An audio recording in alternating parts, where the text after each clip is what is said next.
இந்த தைப்பூசம் நடக்கின்ற 10 நாட்களிலும் ஒரு நாளைக்கு 20,000 பேர்களுக்கு என்று 2 லட்சம் பேர்களுக்கு கட்டணம் இல்லாமல் திருக்கோயில் சார்பில் 2 வகையான உணவுகளும் 2 வகையான அதற்கு பதார்த்தங்களும் வழங்குவதற்கு ஏற்பாடு செய்யப்பட்டிருக்கின்றது.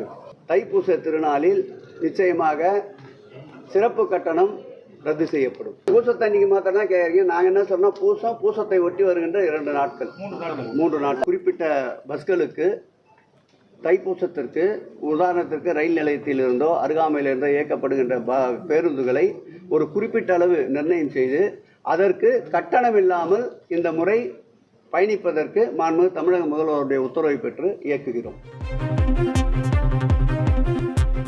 பழனி முருகன் கோவிலில் தைப்பூசத்தை முன்னிட்டு 3 நாட்களுக்கு சிறப்பு தரிசன கட்டணம் ரத்து செய்யப்படுவதாக அறநிலையத்துறை அமைச்சர் சேகர் பாபு கூறியுள்ளார்.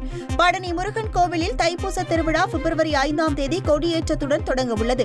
விழாவின் முக்கிய நிகழ்வான தேரோட்டம் பிப்ரவரி 11ஆம் தேதி நடைபெறவுள்ளது. இதற்கான ஏற்பாடுகள் குறித்த ஆலோசனை கூட்டத்திற்கு பின்னர் செய்தியாளர்களுக்கு பேட்டியளித்த அமைச்சர் சேகர் பாபு, தைப்பூச திருவிழா நாட்களில் பழனி நகரில் இலவச போக்குவரத்தை செயல்படுத்துவது குறித்து ஆலோசித்து முடிவு எடுக்கப்படும் என தெரிவித்துள்ளார்.